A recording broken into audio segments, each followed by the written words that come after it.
गांव सोनापुर के आखिरी छोर पर एक छोटी सी मिट्टी की झोपड़ी थी। उसी झोपड़ी में रहता था रामदीन, उसकी पत्नी सीता और 8 साल की बेटी गुड़िया। रामदीन बहुत गरीब था, लेकिन मेहनती। वह दिन भर खेतों में मजदूरी करता और जो थोड़ा बहुत मिलता उसी से परिवार का पेट पालता। उसकी झोपड़ी कमजोर थी, मिट्टी की दीवारें, ऊपर फूस की छत। हर साल बरसात आने से पहले रामदीन डर जाता था, क्योंकि तेज बारिश उसकी झोपड़ी की सबसे बड़ी दुश्मन थी। उस दिन आसमान में काले बादल छा गए थे, हवा तेज चल रही थी। गुड़िया ने डरते हुए कहा, बाबा, आज फिर छत टपकेगी क्या? रामदीन ने झूठी मुस्कान के साथ कहा, नहीं बिटिया, भगवान सब ठीक करेंगे। लेकिन उसके दिल में डर साफ दिखाई दे रहा था। भाग दो। बारिश का कहर। शाम होते होते बारिश शुरू हो गई। पहले हल्की बूंदें गिरीं, फिर मूसलाधार पानी बरसने लगा। तेज हवा के साथ फूस उड़ने लगी। झोपड़ी की छत से पानी टपक टपक कर जमीन पर गिरने लगा। सीता ने जल्दी जल्दी बर्तन और अनाज एक कोने में रखा। गुड़िया ठंड से कांप रही थी। अचानक धड़ाम, झोपड़ी की एक दीवार गिर गई। बाहर से पानी अंदर घुस आया। सीता रो पड़ी, हे भगवान, अब हम कहां जाएंगे? रामदीन ने अपनी बेटी को सीने से लगाते हुए कहा, डरो मत, मैं हूं ना। लेकिन सच्चाई ये थी कि उस रात रामदीन खुद सबसे ज्यादा डरा हुआ था। तेज बारिश में दूर सड़क पर एक बैलगाड़ी रुकी। उसमें बैठा था शेखर बाबू, जो पास के शहर से गांव आया था। जब उसकी नजर टूटी झोपड़ी पर पड़ी तो वह रुक गया। उसने देखा एक आदमी, एक औरत और छोटी सी बच्ची बारिश में भीग रहे थे। शेखर बाबू ने आवाज लगाई, अरे भाई, यहां क्यों खड़े हो? अंदर आओ।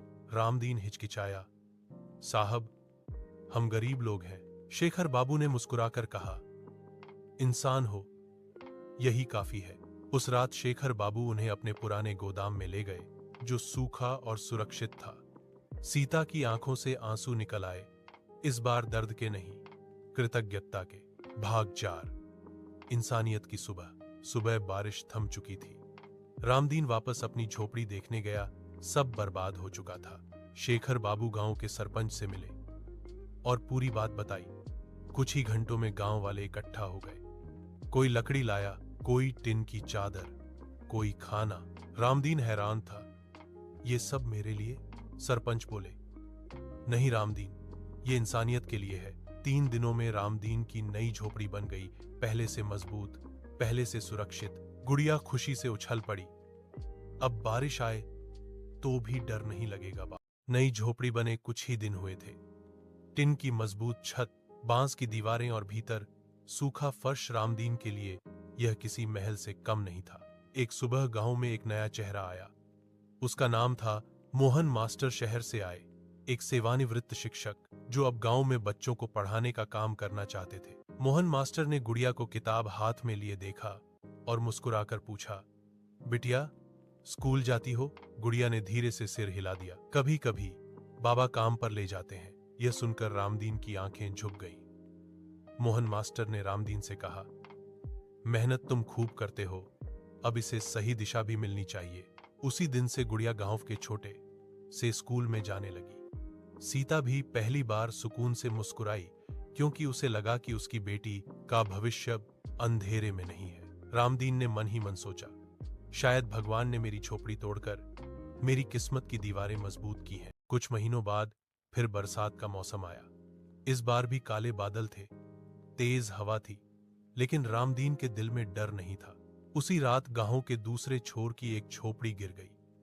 वहां रहता था हरिया, एक बूढ़ा और बीमार आदमी। बिना देर किए रामदीन अपनी नई झोपड़ी से बाहर निकला। सीता ने कहा, अब की बार हम मदद करेंगे। रामदीन हरिया को सहारा देकर अपने घर ले आया। गुड़िया ने उसे पानी दिया और बोली, डरिए मत काका, अब आप अकेले नहीं हैं। अगली सुबह गांव वालों ने देखा, जिस इंसान की झोपड़ी कभी टूटी थी, वही आज दूसरों का सहारा बना हुआ था। मोहन मास्टर ने कहा, यही असली शिक्षा है। सरपंच ने गर्व से कहा, रामदीन, तुमने साबित कर दिया, गरीब होना कमजोरी नहीं, कमजोर दिल होना गरीबी है। रामदीन ने आसमान की ओर देखा। बारिश अब उसे डराती नहीं थी, क्योंकि उसके पास अब घर से बड़ा दिल था। अंतिम सीख। जिसे जिंदगी ने गिराया हो, अगर वही किसी और को उठाने लगे तो समझो इंसान जीत गया।